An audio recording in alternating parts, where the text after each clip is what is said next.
Welcome, ladies and gentlemen, to another episode of Running Wild Podcast. I'm your co-host, Rich. Alongside me, as always, my co-host, Runz. Yes, sir. All right, so we're bringing you a second episode this week to recap the Evolve 82 and 83 shows, as well as Tier 1 Wrestling's True Will.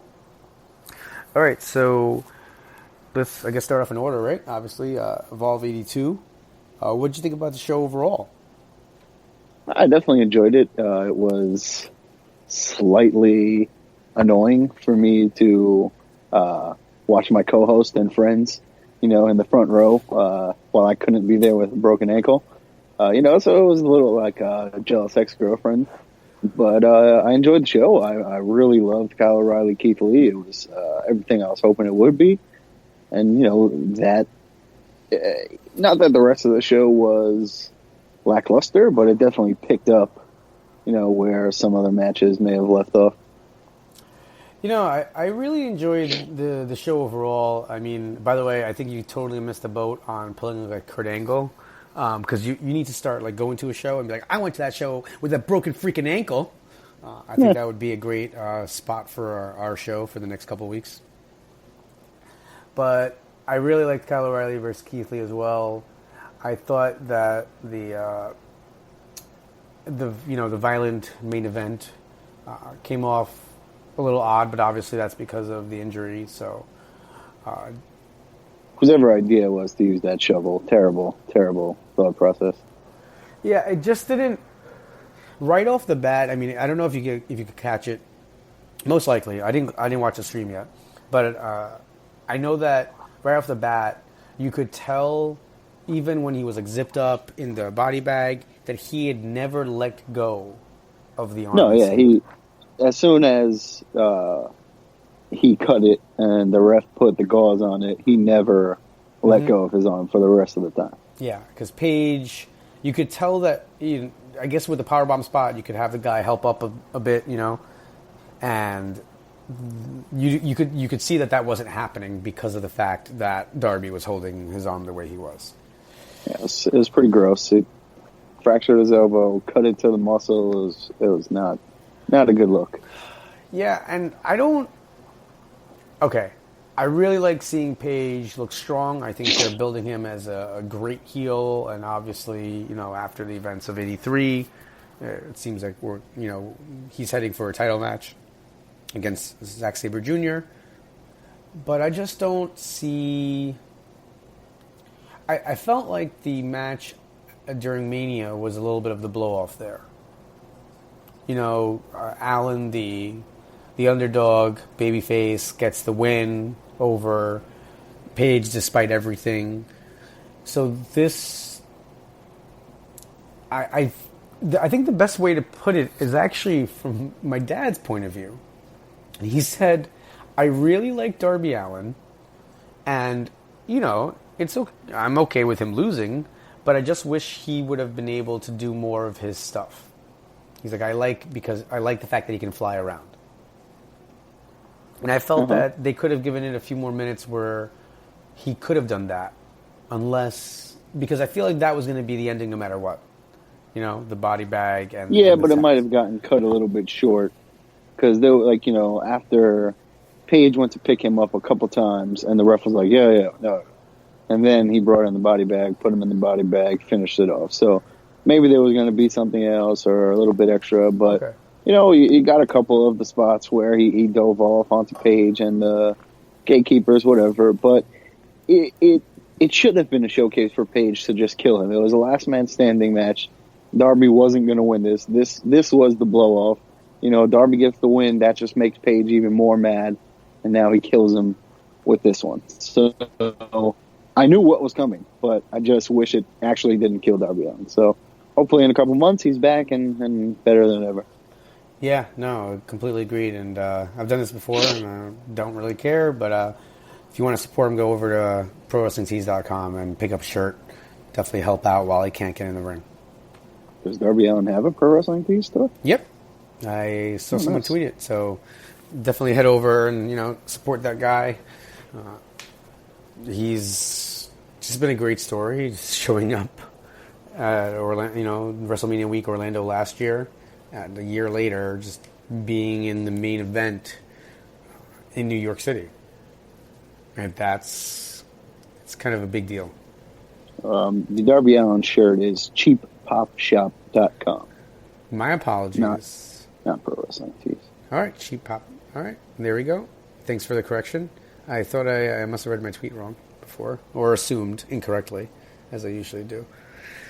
All right, so I was going to say, because, like, you know, I've been trying to find certain Matt Riddle shirts, and he's not on Pro Wrestling Tees, and I find that just mystifying.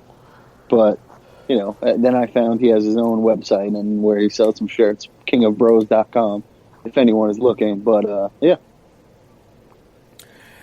Yo, so actually, speaking of Riddle, it's one of the best segues we're ever going to have on this show. The first match was actually Riddle versus Thatcher for the WWE title. I thought this was a good match. It was about, I don't think it was too long. It was, Riddle coming out first, and especially, maybe not especially, but definitely Laboom. He's totally, super over. No, I mean, I think he's over everywhere. But having him come out first like that, I think, is kind of a great way to get the crowd riled up. And I thought that the match itself was well done. Using Thatcher this way, when he's so disliked, especially in New York, I think is just genius. And I thought also, like, the story of then afterwards, Stokely trying to kind of get Riddle to change his ways. It came off weird, but then obviously as the weekend went on, it came to make more sense. And I thought it was really well done. Great way to put him over his babyface. I will say that we were sitting in the front row, and right behind us in the bar area, you'll know what I'm talking about. Anyone who's been there, his kids and his wife were there. So yeah, I saw and heard that. Yeah, you could hear them the entire time. It was kind of hilarious, and I don't know. It kind of added to it. My wife got a little, I think, emotional as it was happening, because she realized that it was his kids, and it was a nice moment. That's something I was almost going to text you, like, after every match, but I figured we would discuss it here. What was Statwise reaction to Evolve in general and as a whole? Well, first of all, picking up that Keith Lee entrance music and playing it on the way down. Definitely hyped her up for the show. She also enjoyed the Ethan Page theme. However, midway through the Ethan Page Darby Allin match, she says, "Why do you write this guy? He's really a jerk." And just correct assumption there. If you're listening, I'm sure you are, because everybody listens. Ethan, you did a great job there. Because my wife, when my wife reacts, she reacts correctly, and just excellent work. But no, so when Keith Lee's music hit, she was particularly excited to see Keith Lee. I would say that the only knowledge she really has of O'Reilly, because she doesn't watch a lot of Ring of Honor, was the fact that we had him on the podcast earlier in the year. So it was, I don't think his return to Evolve was kind of big for her. And then the way the main event ended was just a little odd. So she was like, "Oh, it's over?" But I think she'd also like to sit on the stage at Laboom. But other than that, I think she had a pretty good time. I will say that she didn't immediately want to get tickets for the next show. Well, clearly. It was one of those things like, "Hey, I had a really good time doing this, but I don't need but to I be at don't the next really one." ever want to go again, yeah. Although it was nice to have her there so that when it's going, I could buy them right away. Right, and it was cool to see because, like watching the show, you could see her react a couple times and, like, her like, "Oh, shit." Like, so, it was awesome to watch that and watch those kind of things from a little bit of afar. Not going to lie. Overall, I enjoyed the show. I enjoyed the Riddle Thatcher, like you said, and the tease of Stokely and Catchpoint that we'll get to in a minute. But yeah, overall it was another good show and great crowd atmosphere from Laboom. No, I really enjoyed it top to bottom. I mean, I thought Galloway Sabre, I thought it was a smart move. Yeah, I thought it was good, but there's a part of me that just in kayfabe, questions, don't you have another referee? Yeah, but it was like no referees wanted to get involved and get hurt, Okay. that sort of a thing. Did And commentary sell that? clearly, yeah, and clearly WWE just told him like, "Yo, no, you cannot wrestle multiple matches." How was commentary? It was good. It it was wasn't Lenny weird Leonard. not hearing Lenny Leonard, Yeah. but one of them kind of sounded like him, so it kind of replaced it a little bit. And it was nice having the 2-man booth and a little, back and forth type of thing. What did you think about the tag team title change? I don't know. It's something that I kind of saw coming, because I kind of do this match, and Williams and Yehai don't need the tag titles. Mm-hmm. So I thought, I really like Jaka. I'm not the biggest fan of Chris Dickinson, and it kind of is just like, whatever. But I like them as a team, and I like them staying with Catch Point the next night and everything. So we'll see where it goes. It was funny to be able to see his family in the audience clearly get excited when he came out. So yeah, and then he even ran to them afterwards. Yeah, I got a feeling, like before match, I was like, if I didn't already think there was going to be a change, it was like one of those, okay, there's going to be a change. His family is right here. There's got to be a reason for that. Exactly. So that's also why I don't believe that we've ever heard known that Riddle's family was in attendance for any other show. So, it was one of those things for the opener too. So after the tag team title match, the stir that stirs the drink, Larry Dallas came out, caused a little heat or a little tension, and he ended up saying that Williams was in discussions with Stokely Hathaway. And so Williams vehemently denies it. I thought he did a good job. I find sometimes that Williams is a guy that kind of lacks a little bit of spice. Just a little personality. Something. Yeah. He's great in the ring, but I don't see that shine out. I thought his facial expressions during that exchange were really good. Like when he went into the corner by himself and he looked a little bit, he looked concerned. Like, oh no, this can't be getting out.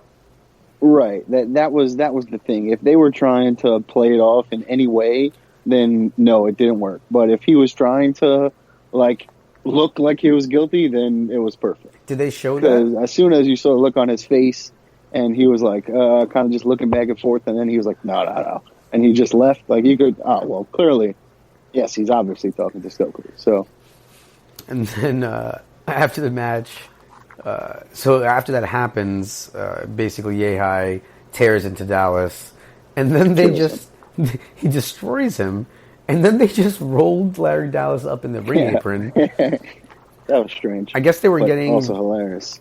I guess logistically, it seemed like they were getting rid of their good ring apron, so that they wouldn't, the next match wouldn't ruin it. Oh, and before, or they sold it as this is non-sanctioned and not, Okay. So they take the logo off the mat or whatever the case. And then, we talked about the main event, but before we move on to the next show, I thought that Austin Theory actually had a really good showing as well. I think he always has really good showings, and he's 19, and so if something isn't perfect, we tend to look the other way a little bit, whereas if someone is a little older and they mess up, oh god, but this kid, we're like, oh well, he's 19, it doesn't matter, he's going to get better. So not that I saw anything, that where he lacked, but I'm just saying, he's going to have a positive outlook from us for the most part because he's 19 years old, looks great, and continues to get better every time I see him. Yeah, and ACH, man, he did those little things that really made it like he was that kind of not cocky, but a little bit cocky veteran. I thought that I would definitely say cocky. Not in an over-the-top heelish way, but definitely confident and with the swagger that you expect from him. Watch your britches, kid. I thought it was really good. O'Reilly versus what did you think about the kind of DQ? The low blow. Yeah. It didn't make I got it. Like he clearly kicked him in the nuts, but I think I don't really see the point of why they did that. You know, like instead of the ref ringing the bell, you know, maybe the ref like went to act like he was ringing the bell, and the person actually just rang the bell, so they had to switch it up. But that's what I would have rather just seen, like him go to ring it, and O'Reilly to grab him or Lee to stop him, and just we don't need the whole ring the bell, stop the match, get the mic, do this, Yeah, I mean, so it was weird. Slowed the match down a little bit, but looking past that, it was a good match. Oh no, I thought O'Reilly's return was excellent. I feel like he is a really good fit in Evolve. I don't know how long he'll be there, but yeah. Yeah, I just think it's very much the perfect venue, I think, for him to be kind of broadcasting his talent, just his style of wrestling, in the United States at least. Mm-hmm. All right, we talked about the main event. So any last words about 82 before we move on? No. All right. So do you want to talk about True Will? Because that actually happened first. Yeah, sure. All right, so full disclosure, I was helping out a little bit backstage, doing some promos with the talent at the event. So I did not get to actually was there in person, but did not get to see most of the card live. I did get to see all of the first match that started off the show, which was Matthew Riddle versus Penta Zero Miedo. Man, just beforehand, it's Penta Zero M-A. Miedo. Yeah, well, it's Cero Miedo. It's zero fear. It's okay. So it's 0M, right? And it's pronounced Cero M-A. Not his name is Penta Cero M-A. I know what the chant is, but his name is Penta Cero M-A. There you go. Okay, got you. I've always gotten full complete translation of it, and just not right. The only reason I know is because they made a point of saying it on the broadcast. They're like, oh, how do you pronounce that M? That's M-A. Oh, okay. Okay. So this match started off the show.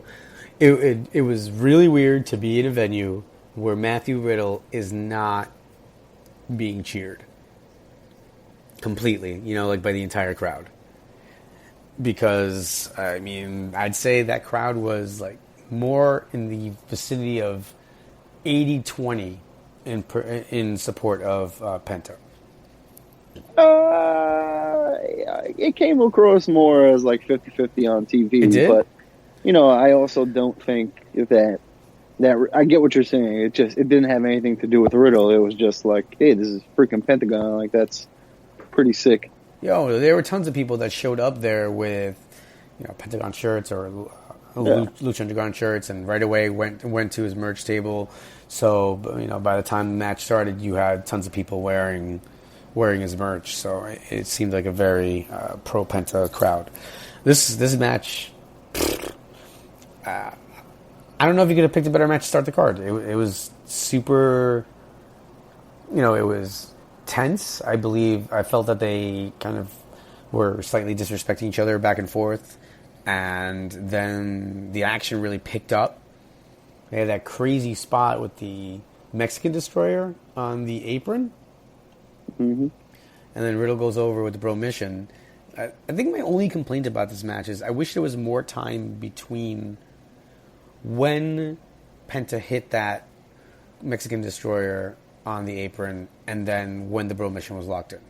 It just felt like Riddle ended up popping up and then getting into the ring. And yeah, and that's something that I've mentioned to you, I guess off air, was like, sometimes in some of Riddle's matches there's just not enough selling. It ends too quickly and he's right back to normal. And so that was just a case of that. And it's kind of the same thing that happened in the main event of the Evolve 83 show with Drew Galloway, where Drew Galloway killed him for the entire time. And then Matt Riddle popped up, bro mission. That was it. Drew Galloway quit. And I get that, I get that's the point. The bro mission is that tough and blah, blah, blah. But sometimes it's just like, oh, God, come on. Yeah, it was a little too quick. Then you had what was supposed to be a handicap match with Mike Orlando. It's part of this group called Federated. And he was taking on TK Luther and Isaiah Wolf. He ended up having a partner, Nick Kamaroto, just a large beast of a man that actually ended up on Evolve 83 later. That was terrible. As a gatekeeper, it seems, perhaps. I'm confused because he's not wearing the same clothing, but I assume he is a gatekeeper as well. So this was just a quick squash match. I thought, for what it was, establishing kind of a new story, I thought it made sense. I really liked, when I watched it over, Stockade versus John Silver. What did you... did anything from that match stick out to you? No. No? All right, it's just... I like seeing... Silver's a smaller guy and Stockade's a bigger guy, so I just like seeing that dynamic and kind of how strong he really is. So Verna and Starr were supposed to wrestle each other, but then it ended up being a no contest because the tag team champions, the Cutthroat Kings, attacked them. So later on in the show, the Cutthroat Kings attacked their opponents, and then Verna and Starr ended up getting inserted into the match as replacements, and they ended up winning the titles. So, it was kind of surprising there. I didn't think that Starr was going to be back so soon with the company, so we'll see what happens going forward. But I like the idea of Starr and Verna together. I mean, at least I love that name, the Starr and Steel connection. I didn't hear that name, so yeah, I guess. I thought the 4 was pretty good. Formerly Mike Jacob Feinstein changed his name to Maxwell Jacob Friedman, and he ended up going over here. There are a couple good spots, and I thought he pulled off a pretty nice flip over one of those corkscrew sentons that I think are crazy. It's like when the guys are jumping over doing a high jump type thing. Yeah, I mean, Feinstein, Friedman, MJF, that guy is good.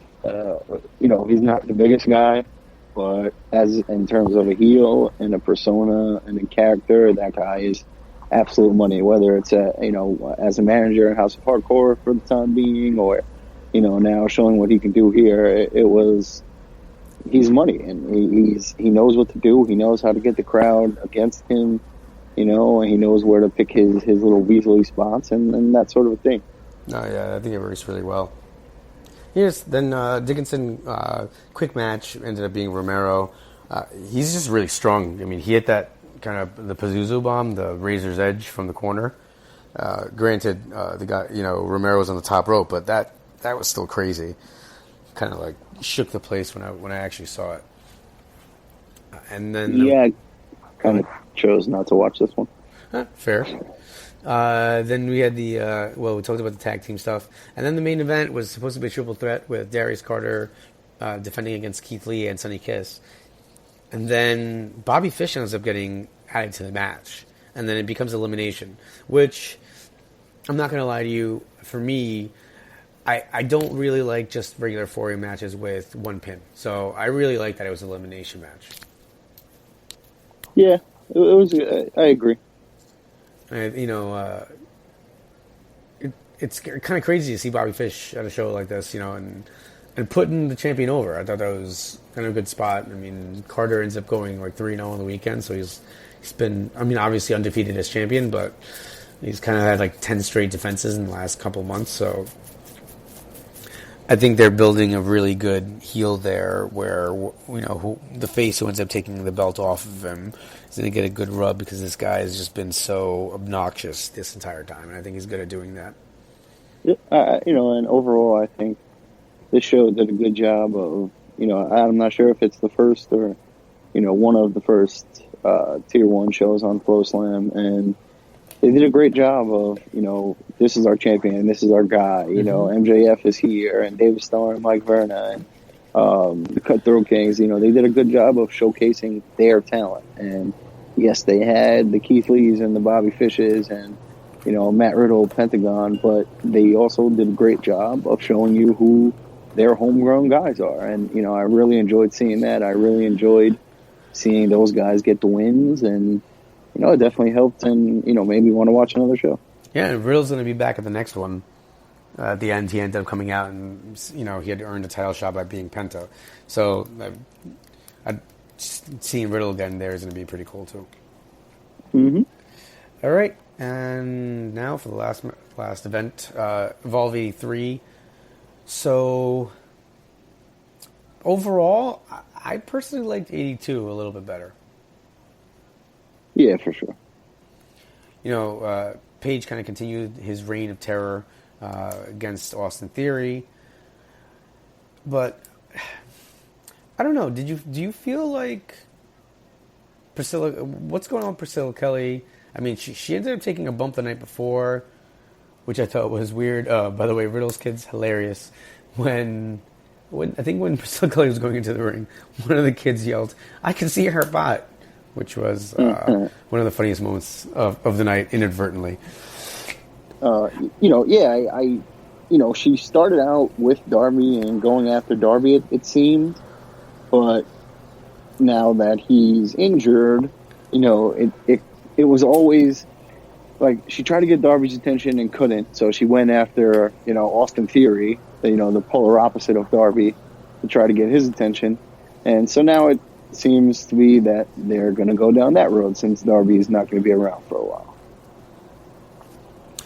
Yeah, no, I just want to see what's going to go on. I mean, obviously she's wrestled on, she's wrestled for other companies. She's wrestled under the WWE banner for FIP.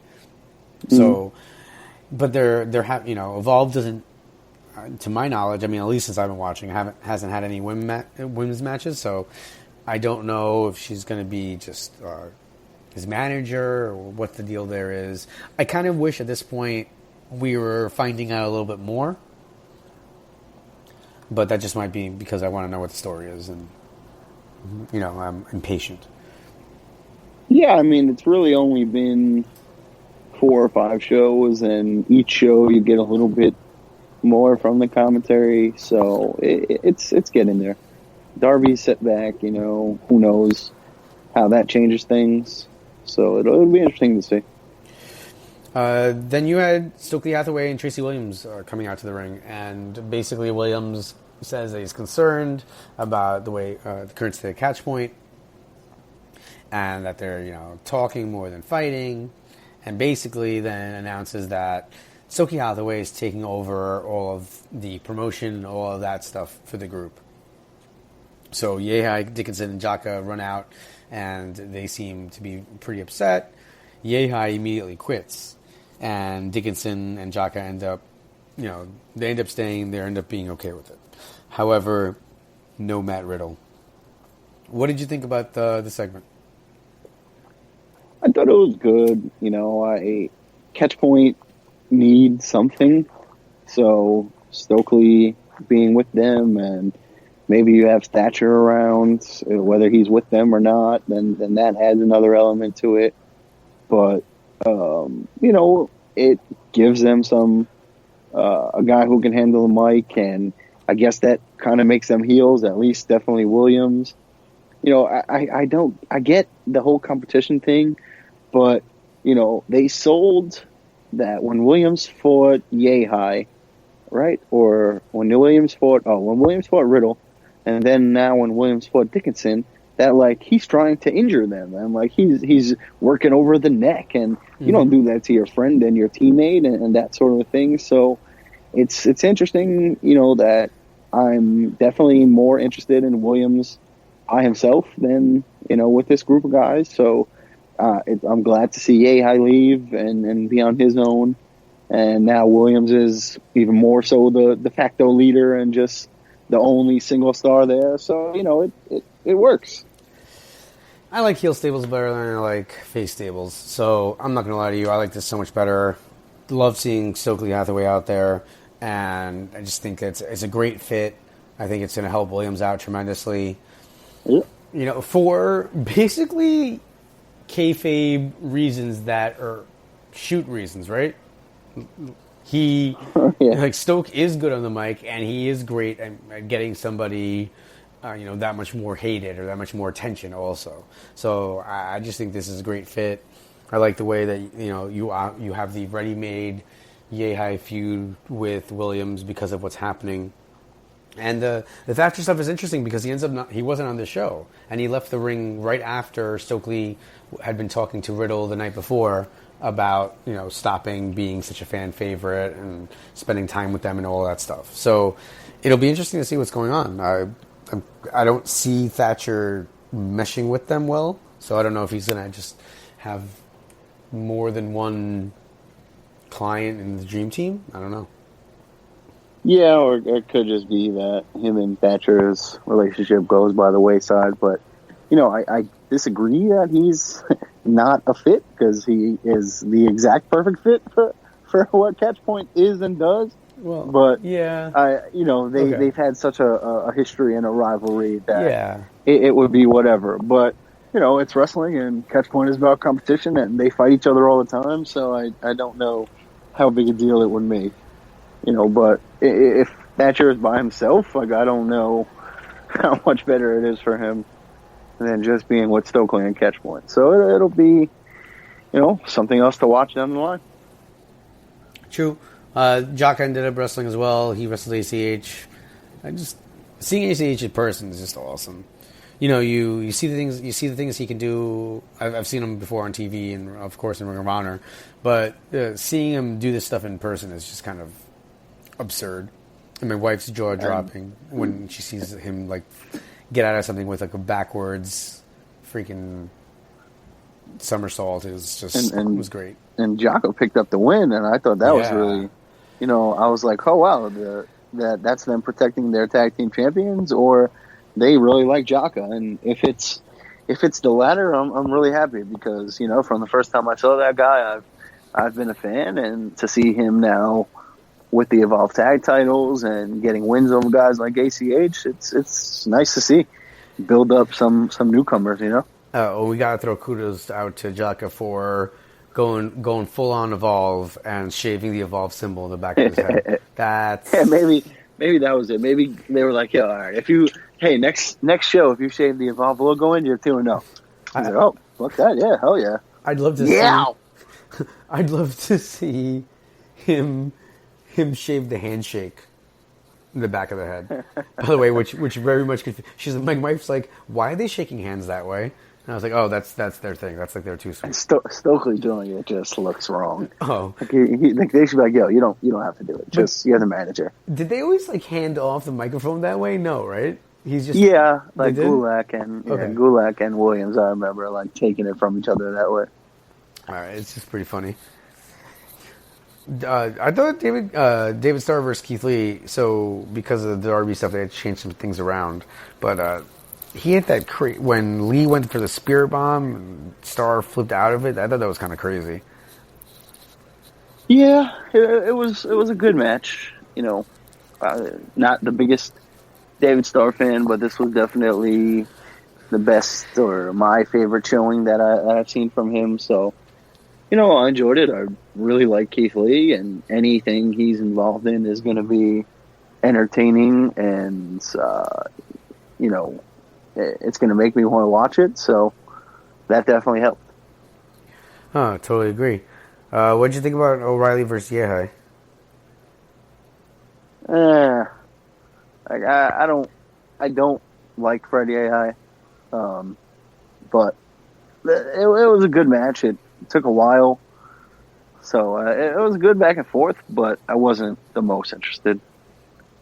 It seemed like the fans were a little lacking energy. The fans in Brooklyn had their moments. Yeah. For some things they were really into it, and for most they weren't. And you don't really get that at La Boom, and I think that's obviously I know that's what makes the company love that venue, and everyone always talks so highly about it. But I guess it's tough to have that energy 2 days in a row and 3 shows in a row. So I don't know. No, agreed. So then you had Zack Sabre Jr. versus Leo Rush for the title. That was great. Wow, I mean these two guys. It's one of those matches that to me is so good that it doesn't bother me that, I like the face heel dynamic. It didn't bother me here. I thought this was just a great match, really enjoyable. Rush does some just incredible things, and I think these guys, their styles really worked well together during this match. I mean, and you mentioned in the Penta and Riddle match how it was on the crowd 80-20 or whatever the case for Penta. It was the same, if not more, for Leo Rush. Most of the crowd was happy to see him. They were cheering for him. When people tried to sing the Saber song, it didn't really get off the ground, and it was really interesting. Oh, man. By the way, ACH tweeted out a picture wearing Zack Sabre Jr.'s jacket, and he just wrote like 4 times, "Oh, Black Sabre Jr." Just amazing stuff. Amazing. Yeah, no, but it was really weird. The crowd, not that it was weird, but the crowd was really behind Rush. It's just odd in the same, 30 minutes away from the venue where Sabre Jr. won the title and was super over when he did so. It's just weird to hear that reaction. Yep. Okay. I don't think I like I Quit matches. I just don't.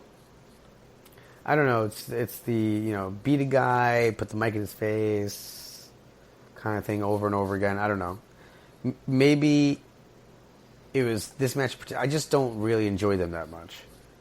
I feel most of the time that it's pretty clear who's going to end up winning, and the false finishes.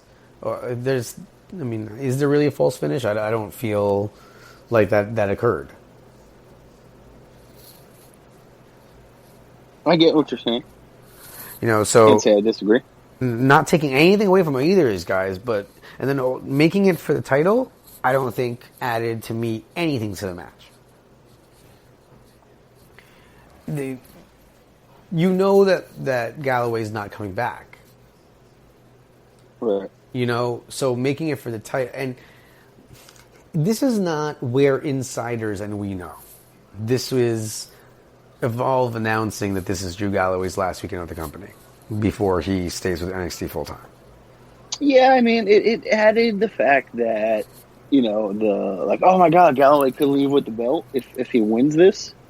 They sold that, but this is Matt Riddle's second title defense. He's not going to lose the belt to a guy who's leaving the company. If it was like Thatcher or something like that with his 700 days, maybe something like that could have happened. But not your top babyface who just won the top belt on this entire company. That wasn't going to happen. So it didn't add as much as they probably thought it was going to. And, like I said a little bit earlier, Galloway killed Riddle for most of this match. He hit some devastating moves. And then Riddle locked in one move, and that was it. Yeah. It just... The other thing, I know once Galloway said, I'll never say that. I'd rather die before I said that. There's no reason for him to not just end up saying it, but I didn't like it. I didn't like the fact that he did say it. Maybe, I suppose there's nothing to be gained from him just passing out. But I don't know. I kind of would have liked that a little bit better. That's just for me. He had to say, I quit. He's leaving. That was it. Yeah, so, that was that. But I thought the show ended on a good note. However, with a miscarriage of justice. But I thought that was really good. Yeah, and then, Stokely and Catchpoint came out, and Riddle told them, no way, bro, I'm not with you guys, and that was it. Well, he didn't just say that. He gave him the bro to sleep, man. Oh, right. I forgot about that. I stopped watching after that point. Oh, it just knocked him out. It was kind of insane. And then Flow Slam, I gotta say, I really enjoyed this. Do you follow them on Twitter? Oh, yeah. Okay. They tweeted out this short video that was supposed to be a text message conversation between Williams and Stokely about what happened there. Uh-huh. If you have some time, it's like 40 seconds, but essentially, they're like, hey, great to be together. Oh, by the way, where were you when Riddle, that happened with Riddle? He's like, nah, I thought you could handle it on your own. He's like, bro, he hit me with the board of sleep. He's like, you'll be fine. You're a champ. And then Stokes like, we're going to need to kind of talk about some things. So I thought that was, I don't know where that came from, but I thought that was hilarious. I just like seeing that. So yeah, interesting start to their relationship already with the kind of like, yo, man, what the hell? Yeah. You just hired me and then you left me high and dry. I get it. That's kind of the humor of it, but it's also the catch point way, right? You got to do for yourself sometimes. I thought so. Yeah. I thought it was pretty effective, and I'd say like my biggest takeaway, although I liked the card altogether, I think like for 82 more. Uh-huh. I thought that 83 did a really good job of setting up for the future. This time the marquee matches, and other than Little Galloway, I quit, the blow-off matches were on the first show. So the first show kind of ended a chapter, and then the second show, started off and opened up a new one. 82 did as well. There were some things throughout the show. Keith Lee continuing to get involved in Ethan Page and the Zack Sabre stuff. That's going to come to pay down the line. So all of that, they did a good job of setting up for the future. And like we said, guys like Jaka getting wins, that helps for down the line. And I think the spot with Page, so I mean, it seems like he's got a new gatekeeper, which is terrible. That guy is ugly. He the gatekeepers were so clean cut and dressed in suits, and then this guy comes out in baggy jeans and a button down, looking like a member of the Wyatt family. It didn't work. And then he didn't know what to do. He kept looking at Ethan Page, and he'd stop looking at me and kill him. And then Zack Sabre put him in a submission right away. So how effective is he as a gatekeeper? Well, I mean, I still think it did a good job of building towards the Chicago show, and I think. Well, Ethan Page and Zack Sabre, absolutely. And right, planting the seed that, I mean, Ethan Page could very well walk away with the title from Chicago. No. I don't see. Timothy Thatcher held the belt for 600 days. I don't see Zack Sabre holding it for 90. I don't think that's going to happen. I think he's going to have a nice run with this, and maybe down the line, Ethan Page finds a way to get that belt.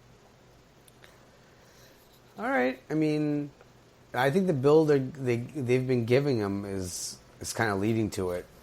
But okay. All right. Well, I mean, obviously, as we get closer to the event, we'll agree to disagree a bit more. Yeah. All right. Anything else? Trying to think that we didn't really cover WWE, but you guys going to be hearing this on Tuesday, so we'll actually be covering our WWE thoughts with our regular episode this Saturday. And any other kind of big news? I don't feel like there's anything huge. I mean, no, I mean, not that people haven't heard about already for the last week. We were a little late. We were a little under the weather, a little busy, towards the end of this week. And then with the shows coming up this weekend, we just figured we would, instead of doing a preview and then a review, we would just kind of give you guys the review and the breakdown of what we saw and what we liked. So that's what we did this week. If you guys didn't like that or want us to change it up, please let us know. Oh, totally. And also, what's it called? One of the things that we don't really want to go kind of rehash things that have just been beaten to death a million times, and there's certain stuff that we just don't want to talk about because just kind of want to talk about wrestling, to be honest. Yeah. We did get one question this week. No way. Yes, we did. From it's from a friend of the show, our friend Chris over from California. Nope, doesn't count. It's a question. It counts. I'm going to ask you because Well, I think you listen to the same podcast I do, but the question was asked, and I wouldn't have known the answer to this a week ago, but because I listened to the Bruce Pritchard show, I know the answer. Who are Cody Rhodes' two famous wrestling uncles? The IRS? Nope. Mr. Perfect? Nope. All right, So go ahead. here we go. Fred Ottman, otherwise known as okay. Tugboat, and Brian Knobs of the Nasty Boys. Okay. I did not cheat. I take this too seriously. It just so happened that, honestly, if it was sent in a week earlier, I wouldn't have been able to guess one person. Yeah. And the fact that... Because, I mean, I don't even... Do you ever even remember Tugboat or Knobs? I mean, obviously, this doesn't mean anything, but I don't remember them working with Dusty. I don't remember anything like that, you know? So, just kind of pretty random, but... No, what's his name? Shockmaster, getting that push in WCW. When Dusty was... Oh. When Dusty had the book. Okay, true. Oh, man, that's an amazing idea. All right, this is running long, and I'm old, so let's just make sure you guys know where to find us everywhere. So head over to Running Wild Podcast, LWOS, to send in your own questions. You can also email them to us, just like Chris did, over at runningwildpodcast@gmail.com. Send us comments and anything like that as well. Please head over to iTunes if you guys got a second, and make sure that you subscribe, rate, and review. That stuff really helps out and pushes up the charts. And you can find us on SoundCloud, Stitcher, and Google Play as well. You can find my work over at Rich_Laconi on Twitter, and you can follow my writing of Ring of Honor and other things over at pwpondings.com, rohwrestling.com, as well as lastwordonprowrestling.com. You can hear us on the Wrestling to the Max network. All right, so with all that out of the way, just want to remind you guys that you're listening to the podcast that is just too sweet.